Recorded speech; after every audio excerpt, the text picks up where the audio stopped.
Hello and welcome to our Facebook Live. My name is Phil Gentz, the City of Cottage Grove's Communications Manager. Today I am joined by Mayor Myron Bailey and excuse me, pardon me for that, but today I'm joined by Mayor Myron Bailey and Parks and Recreation Director Zach Dockter for a discussion on the Preserve, Play, Prosper plan to enhance our city's parks, recreation, and outdoor spaces. After a brief introduction to the project, we'll address a few of the most frequently asked questions we have been receiving, and then open it up to questions from viewers. If you submit your question into the comment thread, we'll do our best to answer it or provide you with the information you are looking for. If you're viewing this broadcast on a later date, please visit preserveplayprosper.org to learn more or to submit a question you may have. Mayor Bailey, thanks so much for being here. And to start us off, would you like to give an overview of the plan? Absolutely. So the City of Cottage Grove is a great place to live, and we are committed to delivering high-quality public services. The city works hard to maintain a great park system that both residents and visitors can enjoy. We frequently assess these spaces to ensure the activities and amenities reflect the needs and desires of the community. For years, we have been listening as residents share their desires for a wider array of recreational opportunities in our city for families, seniors, and people of all ages. Based on this feedback, research, and planning, the city is proposing to invest $36 million to enhance parks, recreation, and outdoor spaces. The Preserve, Play, Prosper plan features 3 projects: upgrades and enhancements at Hamlet Park and River Oaks, and a new park at Mississippi Dunes. Our residents helped shape this plan, and now the decision on how to fund it is up to the Cottage Grove voters. On Tuesday, November 5th, the city is asking residents to consider a 0.5% local sales tax to finance the Preserve, Play, Prosper plan. Thank you very much, Mayor. And Zach, do you have anything to add? Yes, Phil, thank you. And thank you, Mayor, for having me. Like you, Mayor, I was born and raised in Cottage Grove, and I still reside here today. I have so many great memories as a child growing up in our park system, and now I'm making new memories with my family in those exact same parks. As Director of the Parks and Recreation Department, I'm hoping that the community agrees that we take great pride in maintaining all of our parks. Doesn't matter how large, how small, whether it's the newest or the oldest park in Cottage Grove, doesn't matter, we take care of them equally. But as the system grows, both in age and size, it's been increasingly difficult to stay on schedule with some of our overdue or incomplete projects, some deferred maintenance, and then also just a revitalization of the parks to meet up with the current demands and provide for new spaces and equipment with all the new recreational trends out there. So the Preserve, Play, Prosper plan really aims to address a significant portion of those recreational improvements by using a new dedicated funding source, which is to be approved by our residents in November. Thanks so much for the additional insight, Zach, and of course, Mayor Bailey. We'll go ahead and get into the questions we hear most frequently from residents. And as a reminder, please submit your questions in the comments, and we'll do our best to address those a little later in the broadcast. Mayor Bailey, can you first tell us why a sales tax was chosen and how it works? Yes, so the City Council proposed a local 0.5% sales tax to fund these 3 projects to spread the cost among residents and non-residents who purchase goods and services in Cottage Grove. If voters approve the 0.5% sales tax, it'll apply to the same types of purchases as the state's general sales tax, so basically adding 5 cents to every $10 spent on qualifying purchases. Some items exempt from the sales tax include clothing, groceries, baby products, and prescriptions. The sales tax is not permanent. It would be in place for 25 years or until enough revenue has been collected to pay off the projects approved by the voters. And that's important. The city can only use revenue from the local sales tax for projects that voters approved this November. So, Mayor, does that amount of the local sales tax increase based on the number of projects approved by voters? No, the city is only authorized to implement a single 0.5% sales tax, regardless of whether voters approve 1, 2, or all 3 projects. That is the maximum, 0.5%. It cannot go higher. Thank you, Mayor. And is there a limit on how much the city can collect from the local sales tax? and how can it then use those funds? Yes, actually, by state law, the city is only authorized to use up to $36 million in revenue collected from the local sales tax for projects that voters approved this November. The local sales tax will remain in place for a maximum of 25 years or until enough revenue has been raised to pay for the project voters approved in November. It's also important to note the city would only be able to collect the sales tax revenue tied to each approved project. Hamlet Park, by the way, is $17 million. The Mississippi Dunes Park is $13 million, and the River Oaks Golf Course and Event Center is $6 million. Thank you very much, Mayor. And Zach, we've received a few questions about River Oaks and why it was included in this plan. Can you touch on that? Sure can. River Oaks Golf Course and Event Center certainly is an asset to Cottage Grove. It's a point of pride to many. It's a benefit to the community, and we want to make sure that we get more residents utilizing that facility in different ways than they are today. The plan proposes to add recreational activities beyond just golf, banquets, weddings, and events. We want all of our residents to try to enjoy River Oaks, so offerings like pickleball, fat tire biking, multi-sport simulators, a Himalayan putting green, which is just basically a hilly putting green, which most people probably aren't familiar with, but it would be open and free to everyone. An event court space, and then enhancing the building and patio improvements to give more people opportunities to enjoy River Oaks in all of the seasons. To be clear, current operations won't be negatively impacted by this plan. I'm sure you, Mayor, have heard from golfers like I have, concerned about the impacts of the golf course. This will not impact the golf course in any way. And the other question we get a lot is about the golf services. River Oaks is a profitable enterprise, but it doesn't generate enough revenue to actually cover improvements such as these that are expanding the reach of River Oaks. So we've heard from residents that they want to use River Oaks more and make it a year-round destination, and that's really what this plan aims to do. Thank you, Zach. And one question we also have heard is regarding Mississippi Dunes. Can you share why the city decided to create a new park in Cottage Grove? So it has been a dream of residents and leaders in Cottage Grove for generations to improve recreational access to the Mississippi River. But getting that public access has been a monumental challenge until now. Happy to share that the city was fortunate to find funding partners to acquire over 33 acres of property along the Mississippi River, which is about 1,900 linear feet of shoreline. And it also runs adjacent to 240 acres of preserved natural areas at the Great Cloud Dunes Scenic and Natural Area. This is truly the best opportunity we have had in Cottage Grove to provide residents and recreational and educational opportunities along the river. To start, the plan restores about 25 acres of natural habitat because we really know how important that is to our community, and we appreciate the beauty of the site and the need to protect and preserve those natural ecosystems. We will use just about 8 acres of that space to welcome residents and visitors to experience Cottage Grove and the Mississippi River in a new way for the first time ever.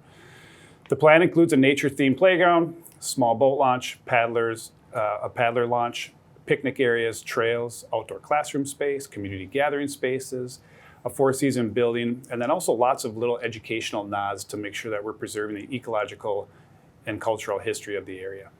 Thank you very much. Appreciate that, Zach. And just a quick reminder to those watching to submit your questions in the comments, and we'll do our best to get to those. And just a shout out to the incredible staff working behind the scenes to run this broadcast and take note of those questions. Thanks to them. And Mayor Bailey, we've received a few questions and comments on how the ballot works. We know that there are 3 questions, and that one question, in addition to perhaps some other general ballot items, might be on the back of the ballot. So can you just explain why it is 3 questions or anything more about the ballot in general? Absolutely. So there are 3 questions on the ballot, 1 for each project. So Hamlet Park, the Mississippi Dunes, and River Oaks. The state statute does require us to list the 3 questions separately, so that's why you see 3 separate questions on the ballot. It's also important that voters, as in any other election, to flip the ballot over and make sure you are making your voices heard on all ballot items. So voters can vote on whether to support investing in each project individually, and the questions are not tied together. The local sales tax would only fund the projects that voters approve. The local sales tax would be 0.5% of one of, or if one or all three pass. So there is no difference there. And so what happens if, say, the voters reject the sales tax referendum? Well, then, of course, residents obviously have a choice to make this decision on Election Day. If voters do reject the entire plan or any of the three projects, the city will take time to assess our next steps. This would include seeking input from our community on the best path forward for the proposed upgrades, improvements, and enhancements. That's right, Mayor. So we're used to budgeting and prioritizing, and this would fall right in line with those standard procedures that we operate. All three projects would remain on the capital improvements plan, which we often refer to as the CIP plan, and that is the guiding document for those $15,000 plus projects for when, how, and whether capital projects are constructed and whether future budgets allow from the different funding sources we have available. The City Council will just work through those public processes like they normally do. Staff will be right alongside them, and commissions would help as well to make sure that we're prioritizing recreational improvements and determining the appropriate funding sources for each of those and whether they go or don't go. Absolutely. So thank you both for that useful information. And just so people know, where can folks go to learn more about this referendum and ask any questions? So I would just say that I encourage everyone to visit preserveplayprosper.org. There is information on the needs, the plan, the cost, the tax impact, voting, and more.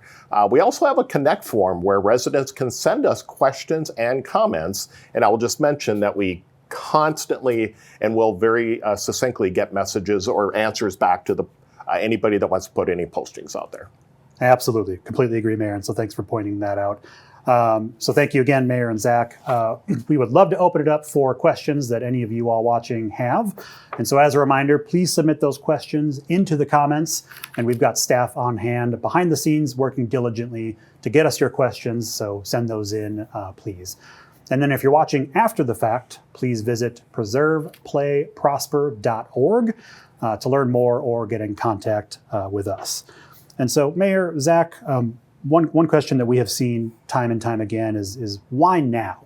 So why this election in 2024? You want to start it? Sure. Again, we talked a little bit about the capital improvements plan, and each year we analyze the capital improvements plan, and the list just keeps growing longer on the amenities that we believe the public they want to invest in for our parks and recreation system. And I'll say, all of our parks and recreation and trails and natural spaces get used a lot, and people seem to want more. So we've done a lot of the studying, and we've done a lot of work to try to figure out what are the most important things. We've prioritized those, worked with councils and commissions, and the list gets pretty long. So, and the funding is limited. So this is an opportunity for residents to vote on some of the things that we put together that we think the community is telling us they want. And at the end of the day, the vote is theirs. And we have the three separate projects, and it's an opportunity for people to identify a new funding source for these parks. Yeah, and I guess I would just jump in for a second. And again, on the preserveplayprosper.org website, I have had people ask me, so what surveys are you talking about? And if you actually go on the site, you can literally figuratively see every survey that we have completed over the years, even the ones prior when we had a community center referendum plan. You can see the messaging that's out there. And the fact of the matter is that the residents are telling us that they wanted access to the river. They want more open spaces. They love our trail system. They love our park system. And so when we hear that, as you mentioned earlier, our capital improvements plan, parks competes with public works, police, fire, EMS, all these other things, new trucks and things like that. So we're figuring that this is a great opportunity for us to, by using this local option sales tax, to be able to have visitors to Cottage Grove actually help pay for some of these amenities that more than likely they're here for because they're playing in the parks or doing hockey games or they're playing golf or whatever that we have in our community. So thank you both. We do have a question here in the comment threads, and just a reminder again for those watching, send those comments in. We're looking at those live as they happen. We've got staff on the background here sending those questions. So one question came in from Courtney, and that is, what is the first project and when will it be completed? Great question. I might kick it to Zach. We have been looking, I'll comment and then let Zach kind of speak to it. We've been commenting on what is priority 1, priority 2, priority 3, and why we're doing it that way. Do you want to start it at least? Yeah, certainly. All the projects, there's the 3 projects, and if 1, 2, or all 3 of those get passed, that will actually help determine on how quickly all the projects within the projects get developed. So Hamlet Park, as an example, might have 12 improvements that we have in there. Well, not all 12 improvements are going to happen in year 1. So we do have a tiered system, what we think are the top priorities within each of those projects. First tier projects would go in the first 5 to 6 years, second tier projects shortly after that, and then the tier 3 projects after that. But it all depends on the revenue that comes in too. You talked about the visitors coming to the community. If the revenue forecasts, if we exceed the revenue forecast, that brings more revenue in, which allows us to do certain projects earlier. So I wish it was very easy to just say, we're doing projects A, B, A, B, and C right now, but it's going to be a year-by-year analysis. But we do have our tier 1 projects identified that we would tackle those immediately and get those plans and specifications in the first year, and hopefully be building by the second year. Yeah, and I do appreciate the fact that that question was asked because it can change, right? Depends if 1, 2, or all 3 questions get answered. The bigger, and you kind of alluded to it, and this is going to get a little technical, but we have a good idea of, let's just say all of the all the projects, all 3 projects actually get approved. We have an idea how much revenue, based on studies and things that we've done, how much revenue that we would get in. However, after the first year, if we realize there's more revenue that's coming in, there is a chance that we could add additional projects or speed up some additional projects that would be for this. And the reason I'm mentioning that is, and again, a little inside baseball, but we will bond for this. So if the voters say, hey, I want this, there's a certain dollar amount that we know, obviously, that this is going to cost. And so the revenue from the sales tax has to cover the bonds, and we can't have the bonds be more than what the sales tax revenue is going to cover. And so that is why we're a little bit unclear at the moment about 100%, depending on what's going to be answered or what's going to be approved. And then we'll definitely get to the public and have the public be a part of that discussion, actually. And I think it's a good opportunity to add one more thing. We can only complete the projects that are in the state law, which are being authorized by, that are being voted on by the voters. So we can't add any projects outside of these 3 projects as listed on the ballot. So it's important for people to know that this funding will go directly to these projects as listed on the ballot. Yeah, maybe I will jump in just on that too, because it always prompts additional comments. I have heard from residents that have said, well, you'll just keep it going. The sales tax will just go in perpetuity. And the answer is, I know that there's other things out there, maybe other cities, stadiums, things like that has happened. We, by law, cannot do that. So once these 3 projects are done, or if they're all approved, if these projects are done, that sales tax goes away. And so I want to be very, very clear on that, because I do hear, oh, well, we're still paying for this stadium or that stadium in Minneapolis and such. That is not how it works here in Cottage Grove. Right. And speaking of other projects, one thing we have heard previously is, why isn't there a swimming pool as a part of any of these 3 projects? I'll tackle that one. You can start it, and I'll add. I've got a lot of swimming pool experience. Pools are tough. They're just it's a tough item. The capital investment is extraordinary. So it would cost to build an outdoor pool. Maybe you could fund an outdoor pool, but for sure it would cost more than all 3 of these plans combined to build an indoor pool, and probably an outdoor pool as well. But not only is it the investment to build the pool, so let's say you spend $40 million just to build the pool, you still have the ongoing operations. So it costs a lot to run a pool, pumps and utilities and lifeguards and programs and all those things. Pools don't make money in Minnesota. There's just not a long enough swimming season. So we have asked the voters back in 2012 and we in 2020, and pools were on both of those referendums, which failed. So we feel like we've gone to the public and asked, and we've heard the community that they want more aquatics. So we're focusing this this plan more on different aquatic opportunities. So not swimming pools, but things like paddling or fishing or getting people on the waters and splash pads or getting people on the water in different ways. Yeah, and I guess I'll also just jump in and just comment that, as many that have been around here for a while, like we have been, there used to be an outdoor pool that was part of on the Thompson Grove side of things. Some people said, hey, you should have just kept that pool up. Well, I will share with you, the walls of that pool were caving in, so it was not safe for individuals to be in that pool. And the cost, again, at that particular time was extraordinarily high. I also mentioned that the city of Cottage Grove was subsidizing that pool, as you mentioned earlier. And thirdly, we had actually given, if you will, the rights to manage, if you will, the pool to I believe it was the YMCA, wasn't it? Yeah. YMCA. Given to the YMCA, and they said it was so much of a drain, if you will, money-wise, and there were so many issues going on with it, they didn't even want to do it. So I just want to share, we didn't just say, hey, we're closing the pool to close the pool. There was structural issues with that pool, and the determination back then was to take the subsidy that the citizens of Cottage Grove were doing for that particular pool, and we ended up building the splash pad up at Highlands to replace it. So we kept kind of the idea of water, but obviously not a pool. Thank you both for that information. So one question we've got coming in from Bonnie, and again, just a reminder, please send in those questions to the comment thread and we will do our best to get to those. So thank you to those questions that have already come in, and thank you, Bonnie, who asked, what do taxpayers still owe for parks like Glacial Valley or other large projects like irrigation at River Oaks? Maybe I should jump in. Yeah, go ahead. So every project's a little bit different, and we do have multiple funding sources. Glacial Valley is a good example. So actually that project, the park site work, so all the playgrounds and the courts and the athletic facilities and the parking lot, that was all built using park dedication fees.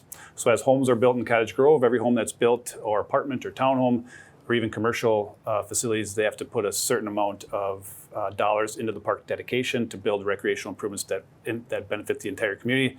So that portion of Glacial Valley Park, the park site work, was built through park dedication fees. The building itself was actually constructed with bonded debt approved by the city council. After much work and deliberation, the council and with the helps of commission had decided that the community needed a larger rentable park facility for the different types of, for different events other than what was being taking place in our current facilities. So it houses more people. It's a little higher end for things like corporate meetings or small weddings or gatherings of that sort. So that was just bonded debt through the city council. And then River Oaks, I believe, was the other question. River Oaks is self-funded through the operations of the golf course and event center. So again, that's bonded debt. So just like your mortgage, a loan was taken out, a bond was taken out, and that's repaid on an annual basis using revenue from the golf course operations. Yeah, I guess what I would also share on both of them, interestingly enough for Glacial Valley, it's a beautiful park. If you haven't had the opportunity to actually visit the park or check out the facility, I believe the facility has pretty much been booked all the way into next year on like every major weekend and such like that, because it is such a nice facility. And of course, it also generates revenue, which obviously goes back into the park system. So that's one.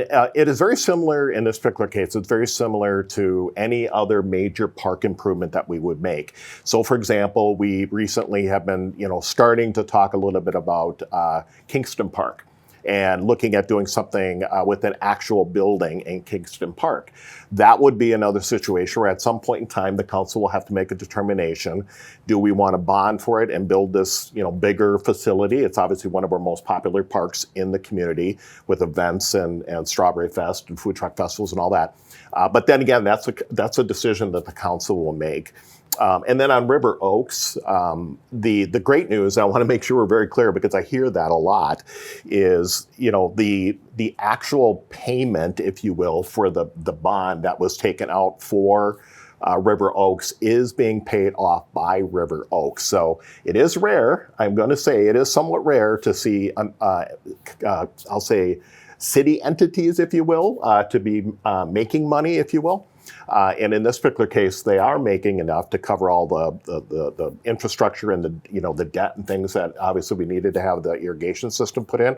And I've actually talked to Dennis, the manager down there, and because they're doing well enough right now in that particular case, they're also looking at some other amenities throughout the golf course part that would be for the golfers that enjoy that particular location. Yeah, they're always improving that facility, which is nice to see. That making that revenue allows them to keep everything up to date and and their customer service is through the roof down there. Absolutely, so they do a great job. Yeah.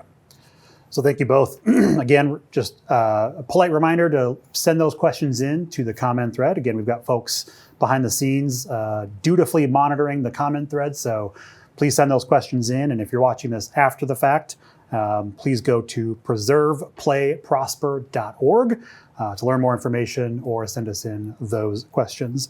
And one more question that we have heard frequently for you both is, how much will non-residents pay under this plan? I'll maybe take that one. Sure. It's more of a kind of a taxing thing. So we did a study a few years ago with the University of Minnesota, and in that study, they kind of broke out for us what percentage of the sales that would be generated within our community would be people that are not residents of Cottage Grove versus what would be residents of Cottage Grove. And I always want to make sure I get the number right. And so 31.3% as of a couple years ago is the amount of non-residents that would be paying into this if these three proposals were to be passed. And the actual dollar amount on that would be $11.3 million. So if we use that exact number, 31.3%, we do and can calculate that down to 11.3 million.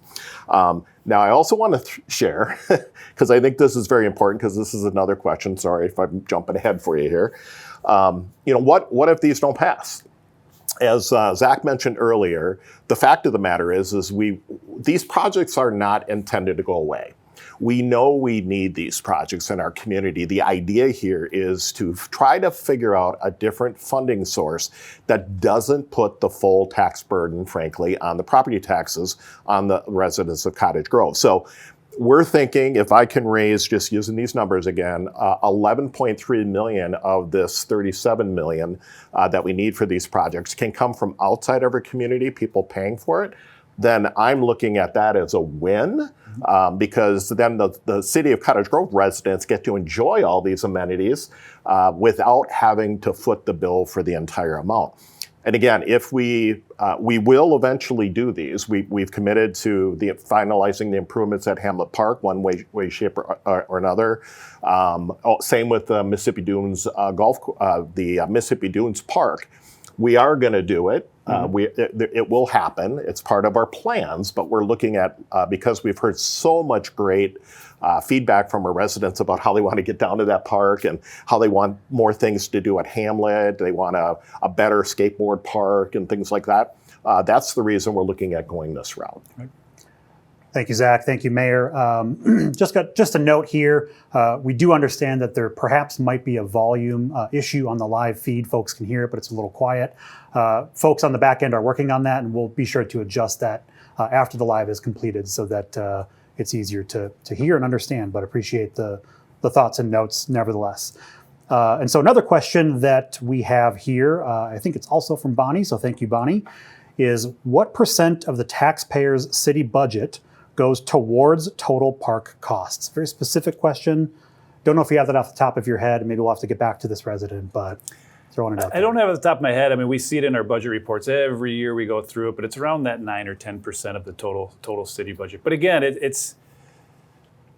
that's of the general levy. And there's other things that go into Parks and Recreation. There's other things that go into police and fire and public works, whether it's grants and other programs. So there's lots of things to consider. It's very hard to say just a specific portion, but I believe it's about 9% or 10%. Yeah, I'm trying to remember a little bit off the top, but I guess we will take this note down and provide the actual info out there. So we'll make sure that we do that. But I do believe over 50% of the taxes that are generated, if you will, in the city of Cottage Grove, property tax-wise, goes to public safety. I think it's like 30 to 40% is public works, and then parks is kind of tucked in there. General governance is tucked in there. I will say this, for the time that I've been on the council, one of the things I'll just share with the public, every year we go through budgets, and every year we start with public safety and the very important core functions of government, okay? Public safety, obviously plowing the streets, water, all that kind of stuff. And the reality is parks kind of gets pushed all the way down to the bottom. With all due respect to you guys, that's just how it is. And because we consider it not a core function of government. However, we do hear from the public that they want and they love our park systems and they want it to continue to expand. And so in order to do that and not lose the opportunity to continue to provide exceptional customer service when it comes to public safety and roads and all that kind of stuff, we are looking at this as one of those options to help fund additional projects here for the Parks and Rec Department. Well, and as someone who works in the parks and recreation industry, 100%. We've always advocated that we're part of the community. Parks and recreation is just one piece of the community. We feel we're an extremely important part because we build healthy, happier communities.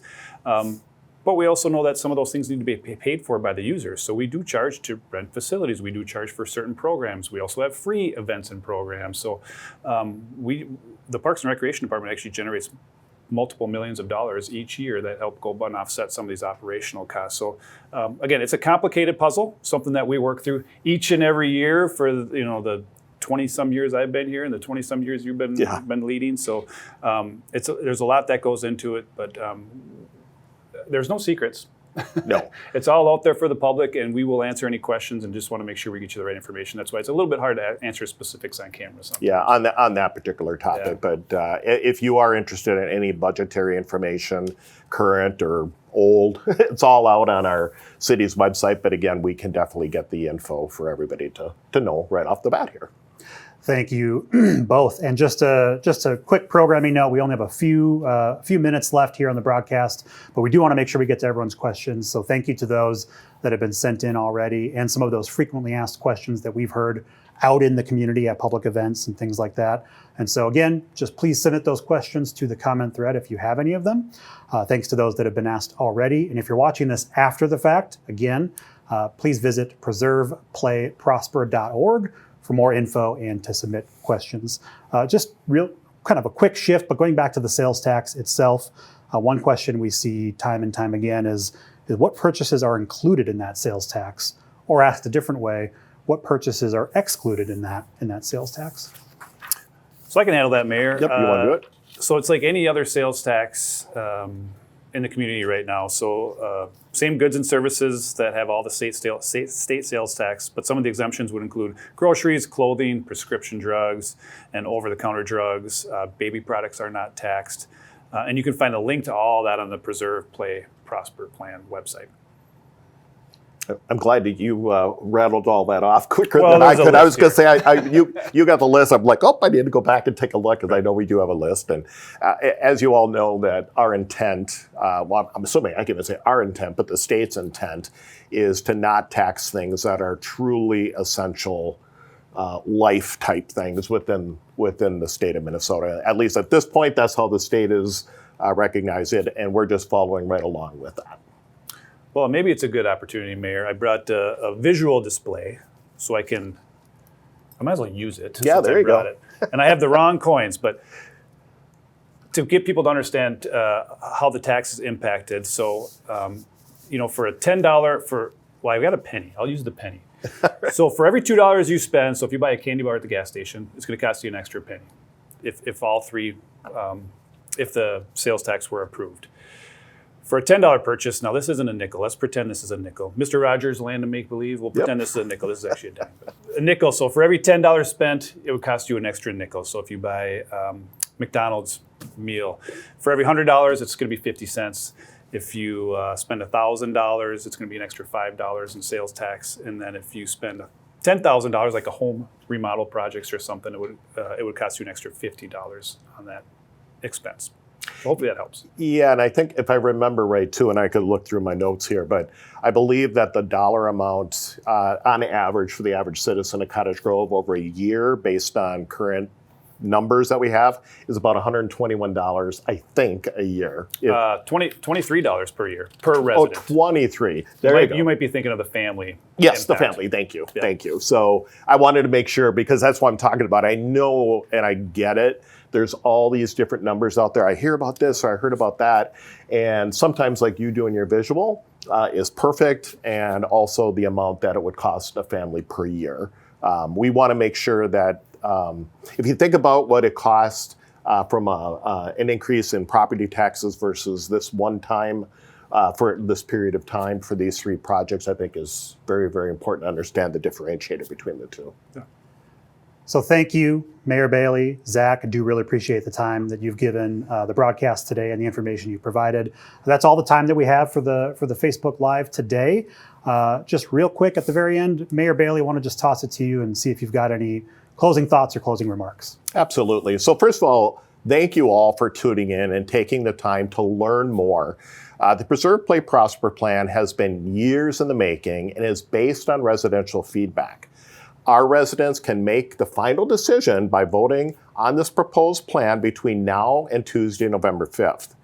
This is an important community decision, so I urge you all to visit preserveplayprosper.org to learn more and make your voices heard at the polls. And I'm going to throw one little reminder in there, as it was brought up to us. Obviously, it's a presidential election year. There's a lot of people on the ballot. There's a lot of information on the ballot. Please, depending on your ballot, please turn the ballot over so you get your voices heard for everything, both on the front side of the ballot, on the back side of the ballot, because I believe that one of the three questions, I believe, is going to be on the back side of the ballot. So I wanted to make sure that everybody is keenly aware of that. Well, thank you everyone again for tuning in or watching after the fact. The questions that were sent in, I think, were really great and informative, so thank you to those that were sent in. If you're watching after the fact, please go to preserveplayprosper.org for that additional information or to submit more questions.